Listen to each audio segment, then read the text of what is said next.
Ce 6 juillet 2022 va rester comme une date importante dans l'histoire de l'indépendance de la justice et de la liberté de la presse en France.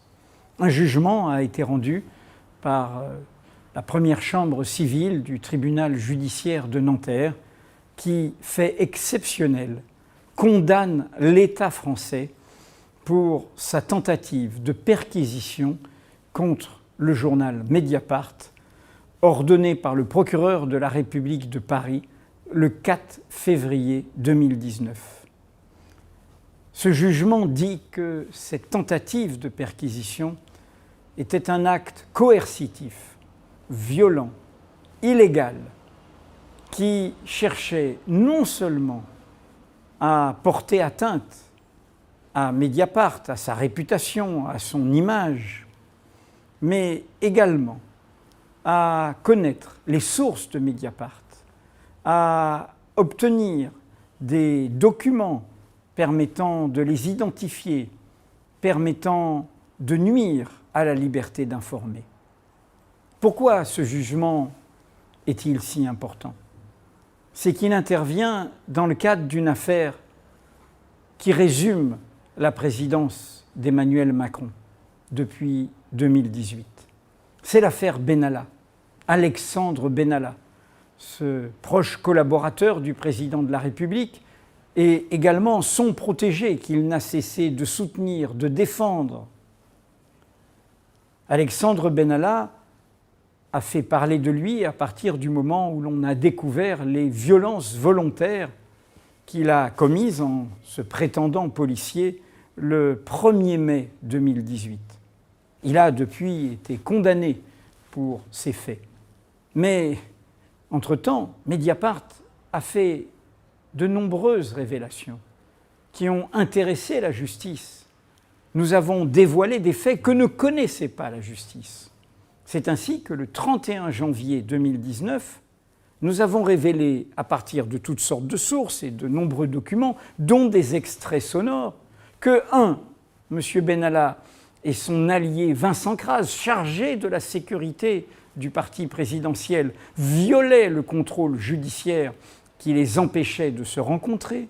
Deuxièmement, et cela a un écho aujourd'hui alors qu'il y a une guerre en Europe provoquée par l'impérialisme russe, négociait, organisait un contrat alors que M. Benalla était à l'Élysée avec un oligarque russe proche de Vladimir Poutine et également proche de secteurs mafieux, très dangereux, criminels en Russie. Et troisièmement, que pendant tout ce temps-là, M. Benalla, texto à l'appui, pouvait se revendiquer encore du soutien du président de la République. Ces révélations de Mediapart n'ont été démenties par personne, évidemment. Les faits étaient là. Elles ont immédiatement intéressé les juges indépendants, les juges d'instruction chargés de l'affaire Benalla, qui nous ont, dès le lendemain, le 1er février 2019, demandé de nous leur transmettre les enregistrements, ce que nous avons fait tout de suite. Mais c'était sans compter sur la culture de soumission qui, hélas, travaille trop souvent les procureurs de la République en France, le parquet, qui, à la différence des juges du siège qui rendent des jugements, n'est pas indépendant, est soumis hiérarchiquement au garde des Sceaux, au ministre de la Justice, donc au pouvoir exécutif.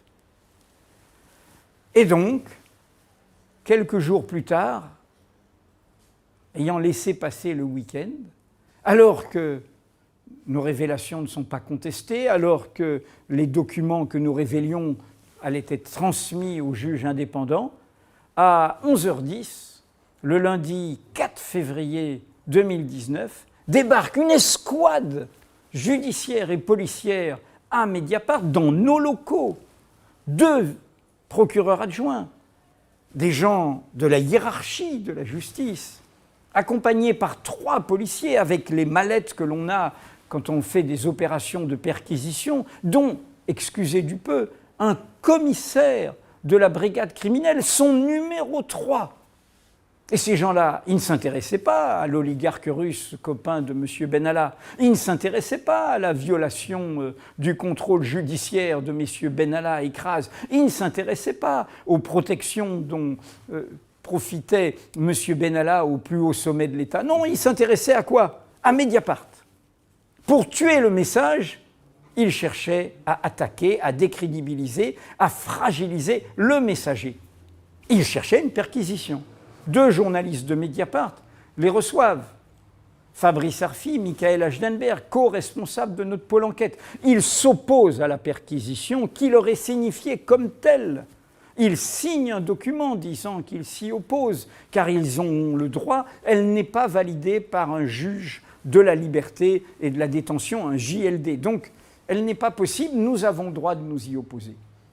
Ils font demi-tour, cette escouade de magistrats et de policiers, et évidemment, nous battons le rappel, une protestation unanime des médias, des défenseurs des droits, des associations de journalistes, dans le monde entier, y compris dans le monde politique, sauf dans l'entourage de l'actuel président. Et du coup, qu'est-ce qu'ils vont faire? Ils vont essayer de cacher leurs fautes. C'est pour ça que, 2 mois après, estimant que c'est un acte très grave d'avoir voulu perquisitionner un journal, nous assignons l'État en justice. Nos avocats, Maître Emmanuel Torgeman et François de Cambière, le 4 avril 2019, déposent cette assignation. Et là commence un marathon judiciaire qui vient d'aboutir. Un marathon judiciaire. L'État va dire « il n'y avait pas de tentative de perquisition, elle n'existe que dans l'imagination de Mediapart ». L'État va refuser de communiquer les documents, y compris celui signé par Fabrice Arfi, établissant cette perquisition. L'État va continuer, en clair, à se dérober. Mais au final, et vive la justice indépendante, vive l'indépendance qu'il faut soutenir des magistrats. 3 magistrats du tribunal judiciaire de Nanterre, le 6 juillet 2022, ont rendu un jugement exceptionnel en matière de liberté de la presse.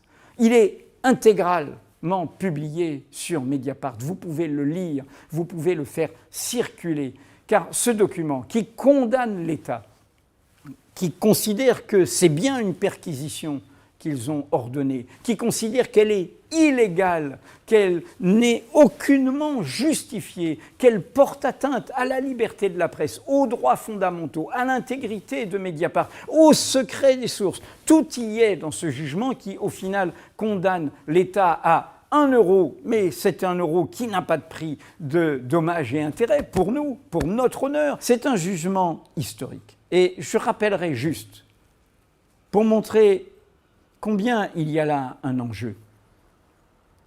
Une semaine après cette perquisition, un homme tempêtait contre Mediapart. Il disait « les méthodes de Mediapart, elles sont indignes, dégueulasses, staliniennes ». Vous avez deviné de qui je parle. Il est garde des Sceaux aujourd'hui. Il est ministre de la Justice. 1 an après, son zèle courtisan contre Mediapart lui a valu cette promotion. Je parle d'Éric Dupond-Moretti. La dignité de Mediapart est saluée aujourd'hui par la justice qui est censée représenter M. Dupond-Moretti. La justice n'est pas de son avis. L'indignité était du côté de cet abus de pouvoir étatique. Alors, retenons la simple leçon de tout ça. C'est un jugement formidable. C'est une victoire formidable que nous avons remportée. Mais vous comprenez bien qu'elle repose sur des magistrats qui défendent l'indépendance de la justice et des journalistes qui défendent une presse libre, la liberté d'un côté, l'indépendance de l'autre. Eh bien, voyez-vous, c'est une bonne raison, s'il en manquait, pour soutenir une justice indépendante et une presse libre. Mediapart.